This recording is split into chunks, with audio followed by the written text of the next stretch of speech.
성도님들, 하나님께서는 우리에게 하나님 자신을 적극적으로 알려주시는 분이십니다. 이걸 계시라고 하는데요. 종교개혁자인 존 칼빈도 자신이 쓴 책 기독교 강요에서 하나님의 계시를 일반 계시와 특별 계시로 나누어서 이야기를 합니다. 그럼 칼빈이 말하는 일반 계시와 특별 계시가 뭐냐?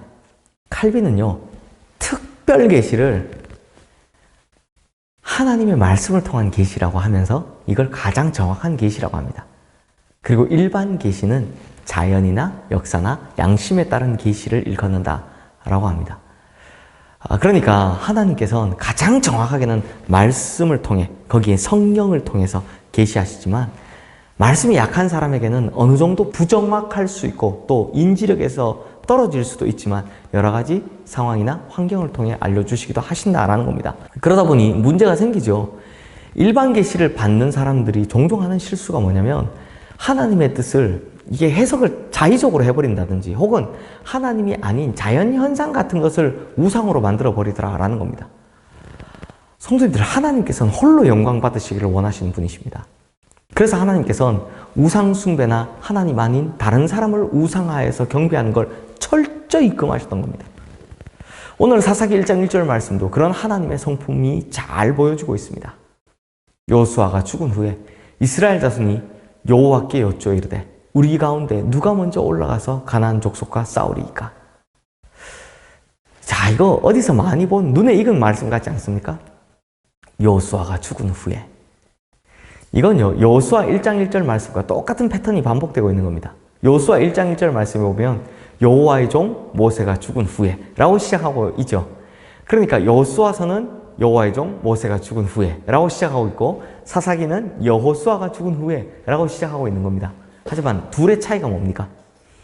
여호수아서에서는 모세가 죽은 후 하나님께서 그 다음 후계자로 여호수아를 분명하게 딱 세워주셨지만 사사기에서는 여호수아가 죽은 후에 하나님께서 그 누구도 그 다음 후계자로 지명해주지 않으셨다는 겁니다.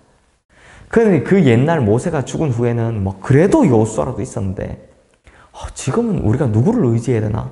지금은 우리가 누구를 붙잡아야 되나? 하는 이런 많은 염려들이 백성들한테 있었을 겁니다. 그러다 보니 불안했던 이스라엘 백성들이요, 자신들이 직접 하나님께 여쭤봅니다. 방금 보신 1절 말씀 후반부죠.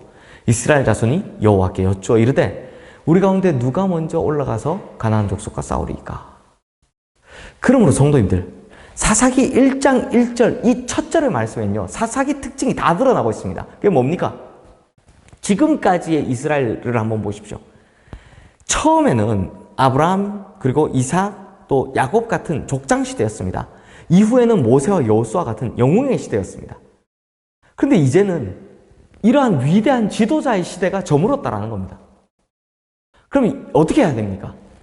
이제는 그들을 누가 이끌어줄 사람이 없으니까 본인들이 직접 하나님께 여쭈어야 하는 시대가 온 것이다라는 겁니다. 여기서 중요한 건 성도님들, 일반 백성들이 하나님께 부르짖는다고 해서 하나님께서 응답을 게을리하시거나 응답을 하지 않으시는 것이 아니라는 겁니다. 위대한 지도자에게 하나님께서 응답하시는 것이나 일반 백성에게 하나님께서 응답하시는 것이나 똑같다라는 겁니다. 우리 다 함께 2절 말씀 한번 보겠습니다. 여호와께서 이르시되 유다가 올라갈지니라 보라 내가 이 땅을 그의 손에 넘겨주었노라 하시니라. 이스라엘 자손들이 하나님께 기도하자 하나님께서 즉시로 응답하시는 거죠.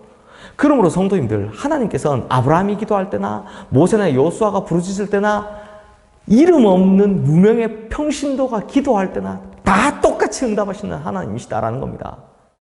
지금까지 이스라엘 백성들은 아브라함을 통해서만, 이삭을 통해서만, 야곱을 통해서만, 혹은 또 모세를 통해서만, 여호수아를 통해서만, 위대한 지도자를 통해서만 응답하신 줄 알았는데 그게 아니었다라는 겁니다. 결국 이스라엘 자손 누구나 하나님께 물어도 하나님께서는 응답하시고 또 하나님께서는 자신이 말씀하신 대로 그 일을 이루시며 승리하게 하신다라는 거죠. 그걸 사사기 1장이 보여주고 있는 겁니다. 그러므로 성도님들, 오늘 우리가 기대고 있는 것, 의지하고 있는 것이 사람이라면 철저히 그 사람에 대한 기대감과 의지를 내려놓으시길 바랍니다. 저도 어릴 때요, 응답받고 싶어서 용하다는 기도는 많이 쫓아다녔는데요. 하지만 성도님들, 하나님께서는 그 사람에게나 우리에게나 동일하게 응답하시는 분이십니다. 모세가 떠나고 여호수아가 떠난 거 슬픈 일이죠.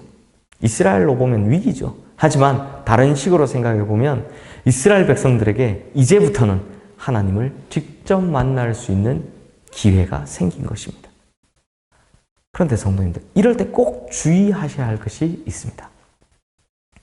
하나님의 응답이라는 것을 자의적으로 해석하는 오류를 너무나 쉽게 또 많이 범한다는 것입니다. 일반적인 분들이. 그것 또한 역시 사사기의 역사이기도 하고요. 그래서 흔히 누군가가 말하는 직통 계시 같은 것, 그리고 아까 칼빈이 말한 일반 계시 같은 건 너무나도 위험하다라는 겁니다.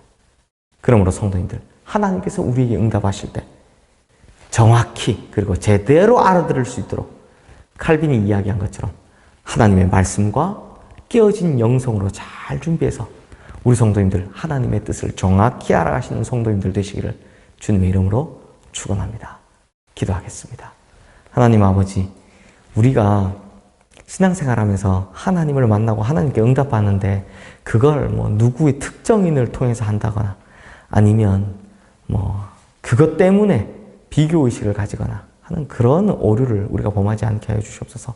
하나님의 응답은 누구에게나 다 똑같이 오는데 다만 그것을 알아들을 수 있는 것의 차이가 있으므로 주님, 우리가 하나님 말씀과 깨어진 영성으로 잘 무장해서 우리는 날마다 하나님의 살아계심과 하나님의 응답을 통해 살아가는 성도님들 되게 하여 주시옵소서. 예수 그리스도 이름으로 기도드리옵나이다. 아멘.